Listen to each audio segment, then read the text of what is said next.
you so much. I'm very aware that I'm the only thing standing between you and a pint, so I'm going to try and keep this short and snappy. This is a little bit ropey for me because normally, almost every other conference I do, it's like an empirical project, and it's like, here's the methods, here's the results. I'm going to try and do something a little bit different. I'm going to try and make a discursive case in 12 minutes, so it's going to be a little bit lighter than I would have otherwise liked. It's a research paper that I've been toying with. I first presented something to do with it in 2023, and I've just keep on coming back to it, and I thought presenting it here would give me a reason to actually write the damn thing, so you're going to have to sit here and suffer through it.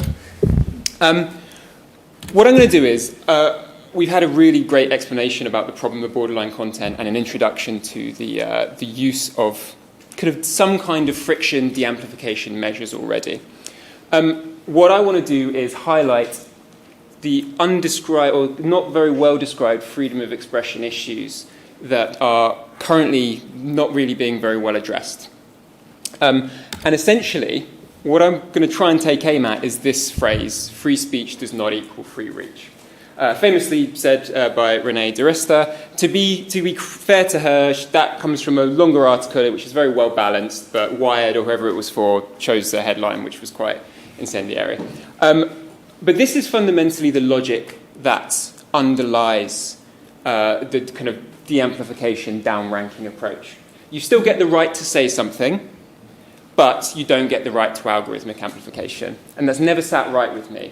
What I'm trying to do in this paper is just try and tease out some of these issues. What I'm not going to say is that all of us should have the right to unlimited amplification. That would be dumb, and that would completely misunderstand how social media works. I'm also not going to say that we shouldn't use this as an approach either. It is being used, and it should continue to be used. But instead, what I'm going to just try and say is that the current strategies that are being used really underestimate some core democratic and participatory points that should be central and underlying of democracy. There's lots of really great work, including an amazing article by Katie, that is starting to think about de-amplification. This is quite practical. It's thinking about how you can actually apply these issues with human rights frameworks.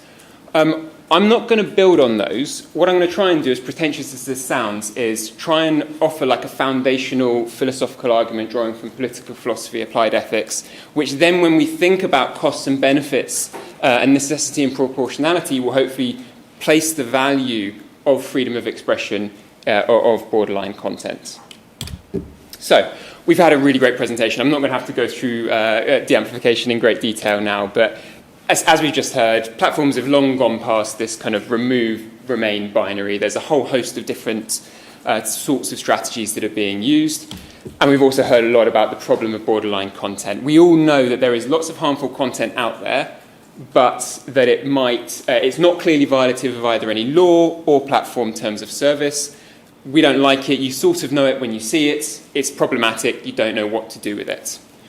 And also, and we heard this as well before, it tends to do very well on social media. This is from Zuckerberg himself, 2018, and on Facebook, Instagram at the time, he basically said, look, both from algorithms and from natural user engagement, as you get closer to that policy line, it tends to get a lot of engagement. I'm sort of, and just as more for time's sake, I'm lumping together a lot of different types of strategies here, which I know are different and are going to have different free speech implications. But here I'm talking everything from example, including downranking things on feed-based platforms like your Meta platforms, removal from recommendations so it doesn't appear, for example, in YouTube's recommended view bar, restricting users' ability to share, on search engines, removing stuff from autofill, making users explicitly opt in. I know these are different, but friction was a really good word. It's providing some kind of friction to make it a little bit more difficult for users to access. And as has been mentioned, all of the main platforms are doing this.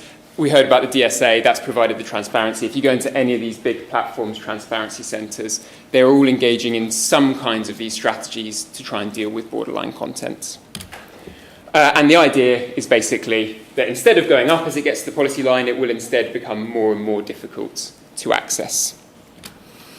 And explicitly, and again, all of the platforms do this if you are a loser like me and trawl through their transparency centers, they will frame this as a trade-off between online safety and freedom of expression. They will basically say, we understand that there is some sort of political value to this content, but we also understand there are online safety concerns. This is our suggestion, or this is our strategy to try and deal with that.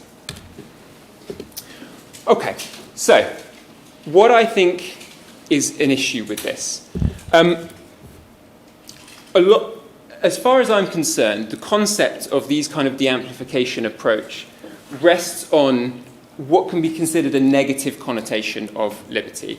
It is essentially the freedom to be left alone from government or another actor, to be left to your own affairs and have the right to speak. And again, the platforms are quite explicit. They say you still have the right to post, but you don't have the right to amplification. Now, this line of kind of political philosophy is typically very concerned with speaker rights. It's kind of implicit in that. It's about the individual speaker still having that right. But I think that it underwrites, misses the point of the potential of free speech as a point of positive liberty and audience rights instead. And now look, for about the last 2,500 years since Aristotle, people have been making the case that freedom of expression is completely vital for the participation and functioning within a working democracy. We cannot reasonably ask members of society to understand issues, vote on issues, hold powerful people to account if they don't have access to speech. And similarly, the core concept of self-government relies on citizens understanding these issues and having the ability at the ballot box or through other kinds of democratic means of making judgment on these key issues. And really important part of that is not just the right of the speaker, but the audience has a right to understand information as well as wider society as well. So there are audience rights as well as speaker rights, and that's where it goes from your own individual right to say something, but a wider audience's right to participate within the discussions that are being had. So, why I think that could potentially be problematic in the context of de-amplification. Like it or lump it, social media is now a core space for public discourse. I very carefully not used the word public square because there's kind of public-private issues here, but no one, I'm sure, will escape the fact that this is largely where conversations about public discourse are being had. And my argument is that some kind of visibility is a precondition for democratic participation. We have the effect of potentially silencing views that are not manifestly illegal or unlawful, but are unpopular, that are problematic, and we may not like them. I'm sure if you were to look at any, if people in this room were to look at any content that gets downranked, it's not the kind of content we like, but it is political in nature. And within liberal democracies, we tend to find political speech as giving it the highest level of protection. Clearly and explicitly, these kind of measures serve as a way of stifling lawful and non-violent speech. Again, social media platforms are very explicit in their transparency centres about doing this. They are saying, this is not illegal speech. This is not speech which has broken our rules in any meaningful way, but instead it is that grey area of borderline content. And it is highly likely, and I suggested it has probably already happened to some extent, although we are obviously going in something of a back and forth of content moderation, and we're perhaps at more of an ebb than a flow right now, but it will have the effect, if it is used in a widespread way, of sanitizing social media from unpopular and fringe opinions. And yeah, just going back to that last point about democratic participation, I argue that there is a moral obligation for wider society to understand these issues and pass kind of fundamental judgment on them, again, either at the ballot box or through other points of democracy. So then, I think we can bring back in a lot of that existing work. For example, in Katie's article with Stuart, they talk about the issues of transparency within the downranking of borderline content. Platforms have, particularly the ones that are members of the GIF-CT, write transparency reports, and they go into a lot of detail about the content that they remove, but there is not the same kind of transparency when it comes to the content that they are downranking. There's issues with definition and ambiguity as well. No one really defines what borderline content. I think you had a point on this one as well. That gives the social media platforms unconstrained power to moderate and downrank unpopular ideas. And then there's issues with necessity and proportionality as well. And they can exacerbate this idea that the kind of unpopular fringe ideas are being downranked, are being stifled. So I'll just finish up with a few final thoughts. This is clearly going to continue to be part of content moderation. Social media platforms seem to like it, and kind of a lot of the pressure that's coming from governments is for them to do more. So this is clearly going to remain a part of content moderation. But the core aim, I think, and the thing that we should push for is to try and make it as human rights compliant as possible. And it should seek to try and understand how we can engage in this kind of practice, while at the same time thinking what are the kind of important participatory democracy issues at play. What I've very briefly tried to do here is I've just tried to ground the kind of free speech value within borderline social media discourse, not because I like it, but because when we try and make these kind of cost-benefit analyses, it is important to fully try and understand the value of it. And it's not just to the speakers, but it's to the wider population who have to try and make judgment on it. And then as a result, try and only use this approach when it is necessary and proportionate.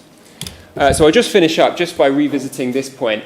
We can make the case free speech doesn't equal free reach. I'm not sure I agree. But instead, perhaps what I would suggest is that reach is not the same as speech, but it's kind of relevant in some really important ways. And it's difficult to really make the case that you have access to freedom of speech if there is not some element of reach within it as well, and the wider society doesn't have some access to a wide range of diverse viewpoints. So, thank you very much.